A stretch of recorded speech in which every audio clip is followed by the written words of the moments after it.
वैसे तो महीने में इस समय हम मासिक राशिफल आपके सामने लेकर आते हैं, परंतु आज जो विषय मासिक राशिफल के पहले हम आपके सम्मुख रख रहे हैं ये अति विशिष्ट हो जाता है और अभी चारों ओर चर्चाओं में भी है। पिछले 10 से 15 दिनों से ये प्रश्न लगातार पूछा भी जा रहा था और इसी वजह से ये कार्यक्रम आपके सम्मुख लेकर आने का मानस भी बनाया प्रत्येक राशिवार क्रम में कि जो देवगुरु बृहस्पति वक्री हो रहे हैं 29 जुलाई 2022 से तथा 24 नवंबर 2022 तक देवगुरु वक्री रहेंगे। तो पहले तो ये समझा जाए कि जब भी कोई सौम्य ग्रह वक्री होते हैं नवग्रहीय व्यवस्था में, तो उनकी जो लाभ देने की स्थिति है और जो सकारात्मकता है परिणामों में वो बढ़ जाती है। सूर्य और चंद्रमा कभी वक्री हो ही नहीं सकते, राहु और केतु हमेशा वक्री हैं। इसके अलावा 5 ग्रहीय व्यवस्थाएं बचती है जो तारा ग्रह है, देवगुरु बृहस्पति उसमें से प्रमुख है। शनिदेव पहले से ही वक्री चल रहे हैं, परंतु शनिदेव की स्थितियां सौम्य ग्रह में नहीं आती, महान्यायाधिपति हैं, संघर्ष के साथ में जीवन को सकारात्मकता दिखाते हैं, इनका वक्री होना अलग बात है। यदि मंगल वक्री होंगे तो एक तरह से पापी ग्रह की श्रेणी के साथ में आने वाले होंगे। बुध जिसके प्रभाव में होंगे वक्री होने पर वैसे ही परिणाम देने वाले होंगे। शुक्र की स्थितियां जरूर कुछ दिनों के लिए जब वक्री होती है तो एक अलग पॉजिटिव इंपैक्ट लेकर आती है, परंतु वो प्रभाव भौतिकता के साथ होता है। देवगुरु बृहस्पति यहाँ लंबे अंतराल के लिए वक्री होंगे और इसके साथ में आप ये भी देखिएगा कि सबसे ज्यादा कारकत्व देवगुरु बृहस्पति को प्राप्त है। आप यहाँ धन की बात कर लीजिए, वाणी परिवार की बात कर लीजिए, संतान, शेयर मार्केट संबंधी कामकाज, वहीं इंस्टेंट फाइनेंशियल गेन की अप्रोच, वहीं लाभ जो सर्वांगीण लाभ जीवन के साथ में रहता है वो, भाग्य, कर्म की स्थितियां, ये सारे ही देवगुरु बृहस्पति के कारकत्व प्राप्त आधार है। मिथुन राशि के जातकों को वैसे भी अभी ढैया चल रही है और ढैया का ये अंतिम सिरा है। शनिदेव की स्थितियां जाती जाती स्थितियों के साथ में आपको एक पॉजिटिव रिफ्लेक्शन के साथ में छोड़कर जा रही है, ये भी याद रखिएगा। और दूसरे आधार पर आप ये भी देखिएगा कि देवगुरु बृहस्पति यहाँ हंस योग निर्मित कर रहे हैं और इसके साथ में जैसे ही वक्री हो गए तो इनको चेष्टा बल प्राप्त हो गया। दशमेश का दशम भाव में होना आजीविका में आपके लिए एक समृद्धि लेकर आने का प्रतीक है। और उसमें भी मन में एक प्रश्न अभी और उठ रहा है महानुभावों के कि शनिदेव तीसरी दृष्टि से देवगुरु बृहस्पति को देख रहे हैं। शनिदेव की सबसे नजदीक की दृष्टि है तीसरी दृष्टि, आकस्मिक संघर्ष और वैसे ही विजय के प्रतिमान बनने, ये प्रवृत्ति यहाँ निकल कर आती है। उसमें भी देवगुरु बृहस्पति और शनिदेव एक तरह से समग्रह हैं, शत्रुता नहीं है इनमें। यही कारण है कि ढलान में चलते हुए शनिदेव की स्थितियां जब देवगुरु बृहस्पति को कर्म भाव को देखने वाली होगी तो आपके लिए यहाँ भाग दौड़ की जो ताकत होती है वो बढ़ने वाली होगी। शुरुआत में हल्के फुल्के तौर पर संशय आ सकते हैं, परंतु जैसे ही उससे बाहर निकलकर आपने देखा जीवन यात्रा बिल्कुल अलग नजर आती है।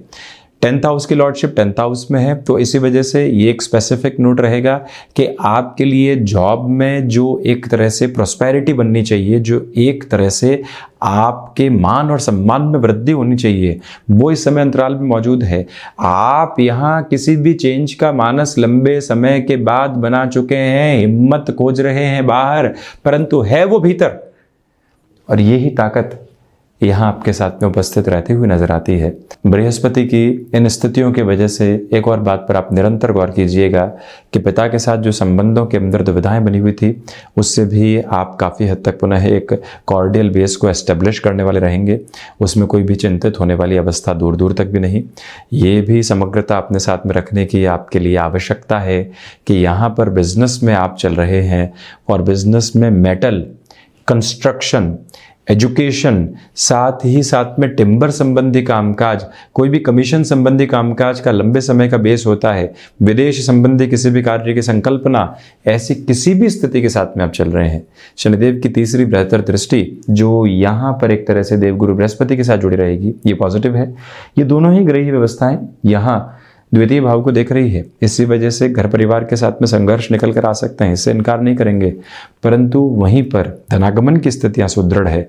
लंबे समय की प्रक्रियाओं के साथ में जो फाइनेंशियल गेन देखना होता है वो मौजूद, और वो भी देवगुरु बृहस्पति के वक्री हो जाने की वजह से जो कार्य आपके लिए 2 दिन में पूर्णता की स्थितियों में थे वो 1 दिन में पूर्णता की ओर आते हैं। तो ये समझिए कि समय सहयोगी है और हमें उसी तरफ गतिमान रहना है। चिंता की आवश्यकताएं बिल्कुल भी नहीं है।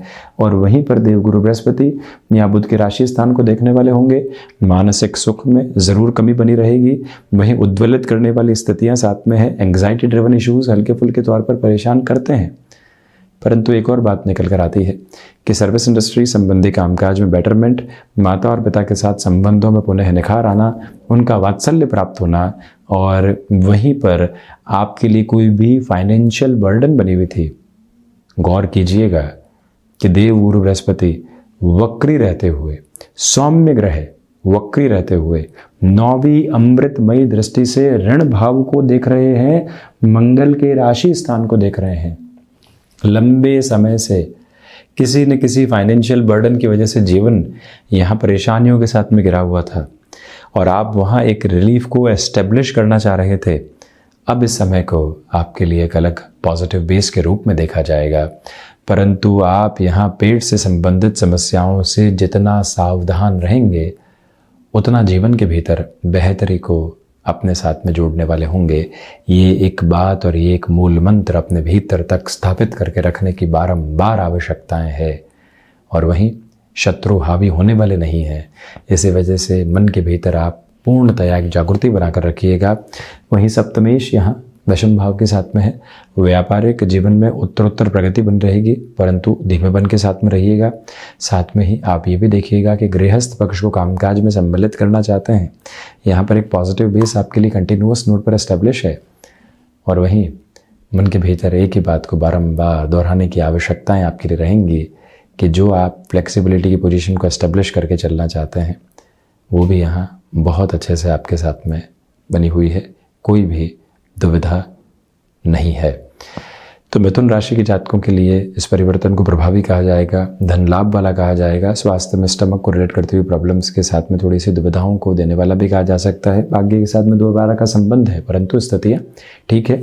लाभ के साथ में भी दोबारा का संबंध है, परंतु कर्म, भाग्य और लाभ, इन तीनों की ही गति रेखा आपके साथ में उपस्थित है। 29 जुलाई से लेकर 24 नवंबर तक के समय को अपने लिए यूटिलाइज कीजिएगा और एक पॉजिटिव बेस के साथ चलिएगा। अंत में यही निवेदन करना चाहेंगे आपसे कि ऐसी किसी भी चिंता से स्वयं को दूर रखें जो आपको नकारात्मक कर रही हो, क्योंकि देवगुरु बृहस्पति चेष्टा बलि हो रहे हैं। धन्यवाद।